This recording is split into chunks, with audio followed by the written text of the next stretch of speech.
Hello friends, എല്ലാവർക്കും പാണ്ടസ് ഫെസ്റ്റിവലിലേക്ക് ഒരിക്കൽ കൂടി സ്വാഗതം. നമ്മളിന്ന് നോക്കാൻ പോകുന്നത് നമ്മളൊരു മൊബൈൽ കേസിൻ്റെ ഒരു കവർ, ബാക്ക് കേസ് കവറിൻ്റെ ഒരു അൺബോക്സിങ് ആൻഡ് റിവ്യൂ ആയിട്ടാണ് വന്നിരിക്കുന്നത്. നമുക്കിപ്പോൾ OnePlus 70 എന്ന് പറഞ്ഞൊരു പുതിയൊരു മോഡൽ, OnePlusൻ്റെ പുതിയ മോഡലിൻ്റെ ബാക്ക് കവറിൻ്റെ ഒരു റിവ്യൂ ആണ് നമ്മൾ ചെയ്യാൻ ഉദ്ദേശിക്കുന്നത്. അപ്പോൾ നമ്മൾ സ്പൈജൻ എന്നുള്ള കമ്പനിയുടെ ഇതാണ് വാങ്ങിയിരിക്കുന്നത്, ബാക്ക് കവറാണ് മേടിച്ചിരിക്കുന്നത്.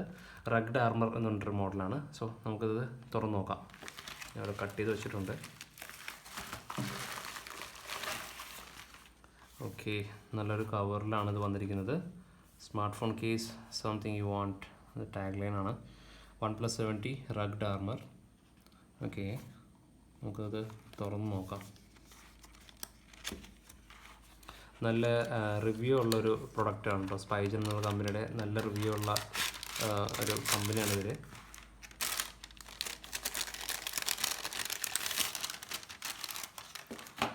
ഓക്കെ, കണ്ടിട്ട് നല്ല രസമുണ്ട്. ഒരു മാറ്റ് ഫിനിഷാണ് ഇവിടെ കൊടുത്തിരിക്കുന്നവർ. പിന്നെ ഇത് കണ്ടോ, ഇതൊരു മുകളിലും താഴെയായിട്ട് നമുക്ക് നല്ലൊരു ഡിസൈൻ കൊടുത്തിട്ടുണ്ട്. ഒരു കാർബൺ ഫൈബർ പോലെ തോന്നും, പക്ഷേ ഇതൊരു TPU എന്ന് പറഞ്ഞിട്ടൊരു മെറ്റീരിയലാണിത്. പിന്നെ എന്താ ക്യാമറയുടെ ഇത് പറയുകയാണെങ്കിൽ നല്ല റീഎൻഫോഴ്സ്മെൻറ്റ് ഒരു നല്ലൊരു തിക്നെസ്സിൽ ഒരു നല്ലൊരു കട്ടിങ് പോലെ കൊടുത്തിട്ടുണ്ട്. നമ്മുടെ ലെൻസിന് നല്ലൊരു പ്രൊട്ടക്ഷൻ ഉണ്ടാകാനുള്ള ചാൻസ് ഉണ്ട്. റിവ്യൂസിൽ നമ്മൾ അങ്ങനെയാണ് കണ്ടിരുന്നത്, ഓൺലൈൻ റിവ്യൂസിലൊക്കെ. പിന്നെ ഇതാ അകത്തേക്ക് നോക്കുവാണെങ്കിൽ നല്ല നമ്മുടെ വെബ് നെറ്റ് പോലത്തെ ഒരു ഡിസൈൻ അവർ കൊടുത്തിരിക്കുന്നത്. ഇവിടെ അവരുടെ ഒരു ലോഗോ, ഒരു സിമ്പിൾ അവർ കൊടുത്തിട്ടുണ്ട്. ഇവിടെ ഒരു പറയുന്നത് എയർ കുഷൻ ടെക്നോളജിയാണ് അവർ ഉപയോഗിച്ചിരിക്കുന്നത്. ഇതും ഒരു റബ്ബർ TPU എന്ന് പറഞ്ഞിട്ടൊരു മെറ്റീരിയലാണ്. അത്യാവശ്യം നല്ല ഫ്ലെക്സിബിൾ ആയിട്ടുള്ള മെറ്റീരിയലാണ്. കണ്ടോ, നല്ല ഫ്ലെക്സിബിളാണ് സംഭവം. നല്ല നോച്ചും കാര്യങ്ങളൊക്കെ കറക്റ്റായിട്ട് കട്ട് ചെയ്ത് വെച്ചിട്ടുണ്ടെന്ന് തോന്നുന്നു. ഓക്കെ, നമുക്കപ്പോൾ ഇന്ന് നമ്മുടെ ഫോണിലേക്ക് ഇട്ടെന്ന് നോക്കാം. അപ്പോൾ നമ്മുടെ OnePlus 70 എന്നുള്ള മോഡല് നമുക്ക് നമ്മുടെ ഈ സ്പൈജൻ കവറിലേക്ക് ഇട്ട് നോക്കാം. നമ്മളിങ്ങനെ ജസ്റ്റ് ഒന്ന് വെക്കുകയാണ്. ജസ്റ്റ് അടിഭാഗം ഇങ്ങനെ കയറ്റിയിട്ട് ഇങ്ങനെ വെച്ച് ജസ്റ്റ് ഒന്ന് മേൽഭാഗം പയ്യെ പ്രസ് ചെയ്ത് കൊടുക്കാം.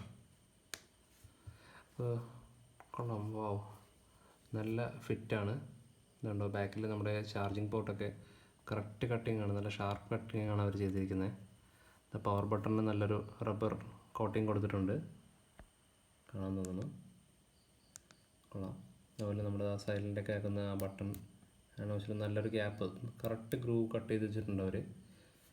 പിന്നെ ഇതാ ക്യാമറ, ഇതാണ് ഈ കവറിൻ്റെ ഏറ്റവും മെയിൻ അട്രാക്ഷൻ എന്ന് പറയുന്നത്. നമ്മൾ ബ്ലാക്ക് കളറാണ് നമ്മൾ ഓർഡർ ചെയ്തത്. അപ്പോൾ ഇത് കണ്ടോ, നമ്മൾ നേരത്തെ കണ്ടായിരുന്നു, നല്ലൊരു റീഎൻഫോഴ്സ്മെൻറ്റ് അവർ ഈ ലെൻസിൻ്റെ ഏരിയയിൽ നല്ലോണം കൊടുത്തിട്ടുണ്ട്. നല്ല കട്ടിങ് ആണ്. അപ്പോൾ എങ്ങനെ വന്നു കഴിഞ്ഞാൽ ഒരു സർഫസിൽ വെച്ച് കഴിഞ്ഞാൽ ഒരിക്കലും അത് ടച്ച് ആവില്ല, ലെൻസിന് ഒരിക്കലും ഒരു എഫക്റ്റ് വരാത്ത രീതിയിലാണ് അത്. നല്ലൊരു പ്രൊട്ടക്ഷനാണ് ഇവർ കൊടുത്തിരിക്കുന്നത്. പിന്നെ നമ്മൾ ഫ്രണ്ട് സൈഡിലേക്ക് വരുവാണെങ്കിൽ എന്താ, ഫ്രണ്ട് സൈഡിലും അത്യാവശ്യം നല്ലൊരു പ്രൊട്ടക്ഷൻ ഇത് കൊടുത്തിട്ടുണ്ട്. നല്ലൊരു കുറച്ചുകൂടെ ടോപ്പിലായിട്ട് നിൽക്കുന്നുണ്ട് ഈ കവർ എന്ന് പറയുന്നത്.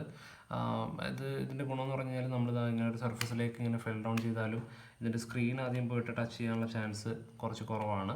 പിന്നെ ഒരു എയർ കുഷൻ ടെക്നോളജിയാണ് അവർ ഉപയോഗിച്ചിരിക്കുന്നത്. അപ്പോൾ കോർണേഴ്സ് പോയി ഫെൽ ഡൗൺ ചെയ്താൽ പോലും നല്ലൊരു പ്രൊട്ടക്ഷൻ കിട്ടുന്നുണ്ട് ഇതിന്.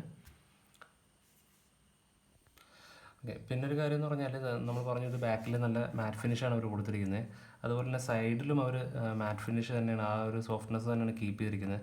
എനിക്ക് തോന്നുന്നു ഇവിടെ ഈ സൈഡിൽ പിടിക്കുമ്പോഴാണ് കൂടുതലും ഫെൽ ഡൗൺ ചെയ്യാനുള്ള ചാൻസ് കൂടുതലുള്ളത്. അപ്പോൾ ഈ സൈഡിൽ കുറച്ചൊരു ഗ്രിപ്പ് പോലെ എന്തെങ്കിലും കൊടുത്തിരുന്നെങ്കിൽ നല്ലതായിരിക്കും എന്ന് തോന്നുന്നു. പിന്നെ നമുക്ക് ഫ്രണ്ടിലേക്ക് നോക്കുവാണെങ്കിലും നമുക്ക് അത്യാവശ്യം നല്ലൊരു കവറേജ് ഫ്രണ്ട് സൈഡിലും കൊടുത്തിട്ടുണ്ട്. ഇപ്പം നമ്മൾ വേറെ സ്ക്രീൻ പ്രൊട്ടക്ഷനൊന്നും ഇപ്പോൾ കൊടുത്തിട്ടില്ല, ഇതിൻ്റെ കൂടെ വന്ന ലാമിനേഷൻ തന്നെയാണുള്ളത്. അതുകൊണ്ട് നല്ലൊരു പ്രൊട്ടക്ഷൻ തന്നെ കാണാൻ പറ്റുന്നുണ്ട്. പക്ഷേ കുറച്ച് നമ്മൾ കണ്ടിടത്തോളം നമ്മൾ ഒഫീഷ്യൽ OnePlus 70 നമ്മൾ സ്ക്രീൻ പ്രൊട്ടക്ടറാണ് വാങ്ങിക്കുന്നതെങ്കിൽ അത് നമ്മുടെ സ്പൈജൻ കവറുമായിട്ട് കുറച്ച് മാച്ച് അല്ലാത്തൊരു കേസ് കാണുന്നുണ്ട്. അതായത് ഇത് നമുക്ക് സ്ക്രീൻ പ്രൊട്ടക്ടർ ഉണ്ടെങ്കിൽ ഒഫീഷ്യൽ സ്ക്രീൻ പ്രൊട്ടക്ടർ അതുമായിട്ടാണ് പ്രശ്നം വന്നിരിക്കുന്നത്. അതുണ്ടെങ്കിൽ ഇതൊന്ന് പുഷായി പോകാനുള്ള ചാൻസ് ഉണ്ട്. ആ സ്ക്രീൻ പ്രൊട്ടക്ടർ ഈ സ്പൈജൻ കവർ ഇട്ട് കഴിയുമ്പോഴത്തേക്കും ഒരു പുഷിങ് അതിനുള്ള ചാൻസ് നമ്മൾ ഒബ്സർവ് ചെയ്തിട്ടുണ്ട്. അപ്പോൾ അതൊഴിച്ച് നിർത്തി കഴിഞ്ഞാൽ ബാക്കി നോക്കുവാണെങ്കിൽ വളരെ നല്ലൊരു നല്ല പാക്കേജാണ് കിട്ടിയിരിക്കുന്നത്. എസ്പെഷ്യലി നമ്മൾ ഇതിൻ്റെ ഏറ്റവും അഡ്വാൻറ്റേജ് എന്ന് പറയുന്നത് ഇതിൻ്റെ ലെൻസിൻ്റെ ക്യാമറ ഏരിയയുടെ പ്രൊട്ടക്ഷൻ കൊടുത്തിരിക്കുന്നതാണ് ഈ കവറിൻ്റെ ഏറ്റവും വലിയ അഡ്വാൻറ്റേജ് എന്ന് പറയുന്നത്. അതുപോലെ മെറ്റീരിയൽ നല്ല സോഫ്റ്റ് ആൻഡ് ഫ്ലെക്സിബിൾ ആണ്. പിന്നെ ഒരു കാര്യം പറയാനുള്ളതെന്ന് പറഞ്ഞാൽ നമ്മൾ ആമസോൺ.in നിന്നാണ് നമ്മളിത് വാങ്ങിയത്. ഇതിൻ്റെ സ്പൈജൻ്റെ ഒഫീഷ്യൽ സൈറ്റിൽ നോക്കുവാണെങ്കിൽ കുറച്ചുകൂടെ ഓവർ പ്രൈസ്ഡ് ആണ്. ഇതിൻ്റെ MRP എന്ന് പറയുന്നത് 1700 ആണ്. നമ്മൾ ഒരു 699 എന്നുള്ള റുപ്പീസിലാണ് നമുക്ക് കിട്ടിയിരിക്കുന്നത്.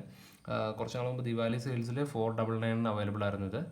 ബട്ട് അപ്പോൾ നമ്മൾക്ക് ഇതിൽ ഓവറോൾ നമുക്ക് പറയാനുള്ളതെന്ന് പറഞ്ഞാൽ ഇതിൻ്റെ ആകപ്പാട് പ്രോബ്ലം പറയുന്നത് ഇതിൻ്റെ സ്ക്രീൻ പ്രൊട്ടക്ടർ, ഒഫീഷ്യൽ സ്ക്രീൻ പ്രൊട്ടക്ടറിൻ്റെ കൂടെ ഇതിനൊരു കോമ്പാറ്റബിലിറ്റി ഇഷ്യൂ കാണുന്നുണ്ട്.